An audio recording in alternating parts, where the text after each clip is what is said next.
Dans cette capsule, je vais vous montrer comment regrouper et désassocier des formes. De plus, je vais vous montrer comment est-ce qu'on peut dupliquer et ou copier-coller des formes. Pour commencer, je vais prendre ma boîte et puis je vais l'agrandir.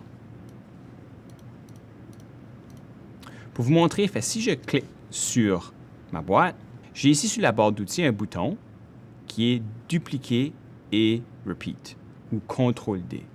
Si je clique sur ce bouton, vous allez voir ça comme clignoté, mais en réalité, ça a copié, ça a dupliqué ma forme et elle l'a mis exactement par-dessus la forme initiale. Je peux aussi, je vais supprimer celle-là, cliquer et faire un copier. Vous allez voir copier, CTRL-C. Et je peux aussi cliquer le bouton ici pour coller CTRL-V, qui a fait la même chose, sauf dans 2 clics.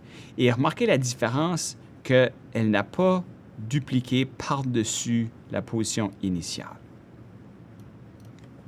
Pour vous montrer, je peux sélectionner CTRL-D à dupliquer ma forme dans un clic.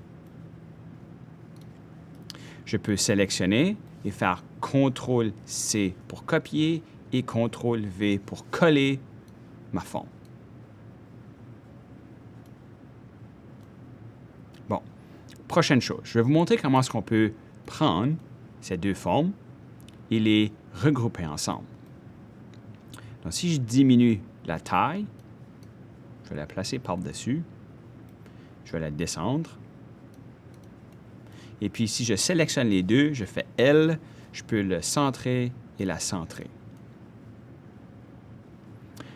Disons que je veux déplacer ma forme. Si je clique sur celle-là, puis je la bouge, l'autre ne vient pas avec. CTRL-Z. Si je clique sur celle-là, puis je la déplace, bien là, donc il faudrait que je les sélectionne tous les deux pour la déplacer. Qui est correct.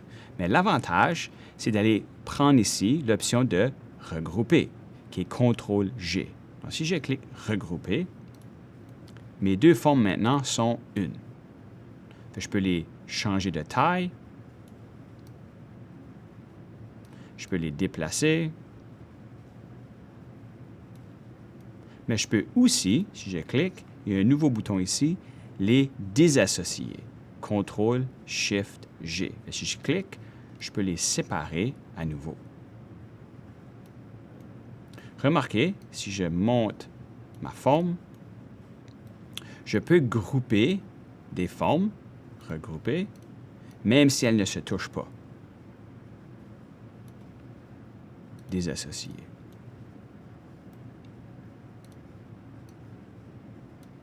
Je peux faire plusieurs formes. Si je prends le cylindre, je vais le monter. Peut-être je vais l'agrandir. Je vais descendre mon cylindre. Puis remarquez, je peux les sélectionner et CTRL-G sur le clavier pour les regrouper. Et remarquez que lorsque je les ai groupés, mon cylindre a changé de couleur parce qu'il est maintenant dans un groupe. Donc encore, je peux les déplacer, je peux les redimensionner.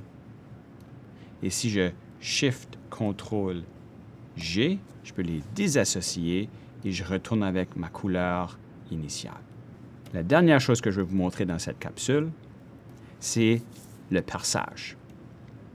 Donc, si je choisis ma boîte ou mon rectangle ici, vous allez voir, je vais cliquer la flèche pour vous montrer, j'ai un solide. Mais j'ai aussi un perçage. Donc, si je change celui-ci en perçage, vous allez voir qu'il devient comme transparent. Celui-là, je vais m'assurer de l'aligner, toujours dans le centre. Je vais le descendre un petit peu. Et si je sélectionne CTRL-G pour regrouper, parce qu'il est en perçage, il va créer un trou. Il a soustrait une partie de la boîte inférieure.